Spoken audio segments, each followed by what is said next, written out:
매일 쓸까요? 쓰지 말까요? 치아에 검게 착색을 일으킨대요. 구강암 유발 확률이 몇 배로 높아진대요. 장기간 계속 쓰면 구강건조증이 생길 수 있습니다.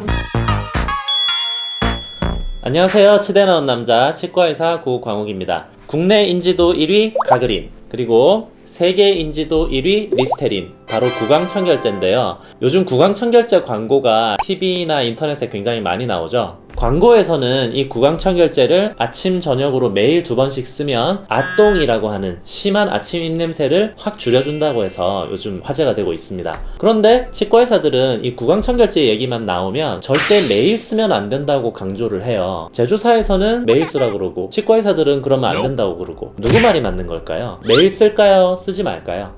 구강청결제의 가장 중요한 효과는 항균 효과예요. 세균을 죽이는 거죠. 제조사에서는 바로 이 항균 효과 때문에 구강청결제를 사용하라고 합니다. 입속의 세균을 죽여주니까 입냄새도 줄고 충치와 잇몸병도 어느 정도 예방을 할 수 있다는 거죠. 반대로 치과의사들은 이 항균 효과 때문에 매일 쓰면 안 된다고 합니다. 왜냐하면 세균을 죽이긴 죽이는데 좋은 세균, 나쁜 세균 가릴 거 없이 다 죽여버리는 거예요. 그래서 장기적으로는 입냄새가 더 심해질 수도 있고 잇몸병이 더 나빠질 수도 있다고 경고하는 겁니다. 치과의사들이 왜 그런 걱정을 하냐면, 치과대학 다닐 때 클로르헥시딘이라는 약에 대해서 배워요. 이 약은 약국에서 헥사메딘이라는 이름으로 파는 약인데 구강소독제예요. 치과에서 치료 중에도 실제로 소독약으로 쓰는 약이거든요. 이 헥사메딘을 잇몸병 환자들한테 처방을 해요. 집에서 입을 헹구는 소독약으로 쓰라고. 이때 2주 이상 사용하면 안 된다고 배웁니다. 왜냐하면 그 이상 장기적으로 사용하면 좋은 세균, 나쁜 세균 다 죽여서 입안의 세균 균형이 무너져요. 그래서 잇몸병이 오히려 더 심해질 수도 있고 입냄새도 나고 심하면 치아 착색이나 미각의 손상도 입을 수가 있거든요. 그래서 치과의사들은 입안에 사용하는 약인데 항균 효과가 있다 이러면 본능적으로 거부감이 있습니다. 물론 저도 있었어요. 그런데 요번에 제가 자세히 공부를 해보니까 가그린이나 리스테린에는 이 클로르헥시딘 성분은 안 들어있더라고요. 대신 가그린은 세틸피리디늄 염화물 수화물, 그리고 불화나트륨이라고 하는 게 주 성분이에요. 얘네들은 치태 제거와 충치 예방 효과가 더 강해요. 그리고 리스테린은 유칼립톨, 멘톨, 티몰, 살리실산 메틸이 주성분입니다. 얘네는 치석 예방, 구취 제거, 그리고 염증 완화 효과가 더 강해요.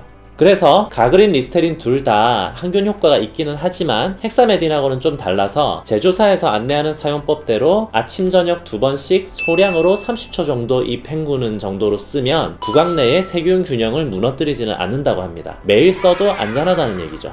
식약처나 미국의 FDA 같은 곳들은 굉장히 엄격한 기관이잖아요. 그런 데서 허가를 내준 거니까 제조사의 사용법대로만 쓰면 안전하다고 인정해야 될 것 같습니다.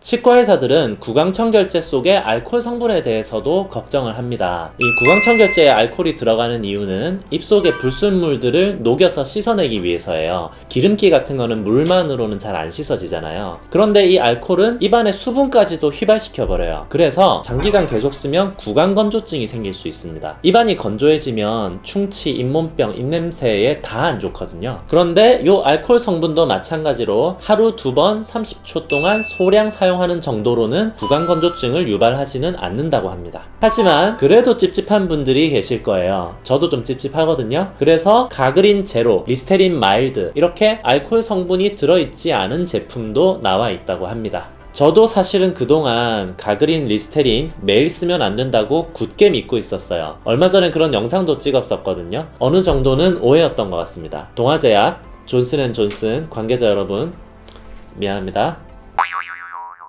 여러분, 가그린, 리스테린 매일 쓰셔도 됩니다. 대신 하루에 2번만 30초 이내로 짧고 굵게 사용하셔야 됩니다. 그 이상은 절대 쓰시면 안 돼요. 주의하셔야 될 부작용도 있습니다. 가그린에 들어있는 CPC, 세틸피리디늄 염화물 수화물은 치약 속에 들어있는 계면 활성제하고 만나면 치아에 검게 착색을 일으킨대요. 그래서 양치하시고 바로 가그린 쓰시면 안 되고 물로 치약 성분을 충분히 다 헹궈낸 다음에 가그린을 쓰셔야 됩니다. 그리고 리스테린을 사용하고 곧바로 흡연을 하시면 구강암 유발 확률이 몇 배로 높아진대요. 그럼 어떻게 해야 되느냐? 그냥 담배 피지 마세요. 제가 치과의사라서 흡연자들의 입속을 많이 보잖아요. 흡연하지 않는 분에 비해서 입속 상황이 굉장히 안 좋아요. 그냥 담배 피지 맙시다. 알코올 성분도 조심하셔야 되는데요. 가그린에는 8%, 리스테린에는 23% 정도 알코올이 들어있어요. 거의 뭐 맥주나 소주하고 다름없죠. 그래서 미국에 있는 노숙자들 중에 알코올 중독자들이 있잖아요. 그분들이 식당이나 건물 화장실에 있는 리스테린을 몰래 마신대요. 그 유명한 소설가 스티븐 킹 있잖아요. 그분도 한때 어려운 시절에 리스테린을 마셨답니다. 아무튼 당연히 가그린 리스테린을 마시면 안 되고요. 이걸 사용한 직후에 음주 측정을 하면 술을 마신 걸로 나온답니다. 그래서 운전하실 예정이면 운전하기 직전에는 사용하지 않는 게 좋겠습니다.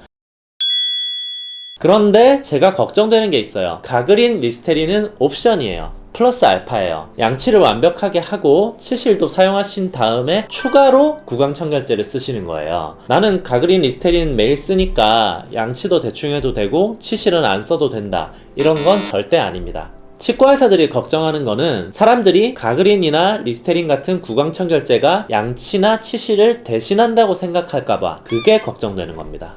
오늘 가그린과 리스테린에 대한 오해를 풀어봤는데요. 아마 구강청결제에 대해서 제일 궁금한 거는 진짜 입냄새가 제거되는지, 자기 전에 쓰면 아침에 입냄새가 안 나는지 하는 걸 거예요. 그래서 제가 그걸 실험해 보려고 구취 측정기를 주문을 해놨습니다. 지금 택배 트럭을 타고 저기 천안에서 올라오고 있거든요. 택배가 도착하는 대로 실험 영상을 찍어서 보여드리도록 하겠습니다. 지금까지 택배를 기다리는 남자 치대남이었습니다. 안녕.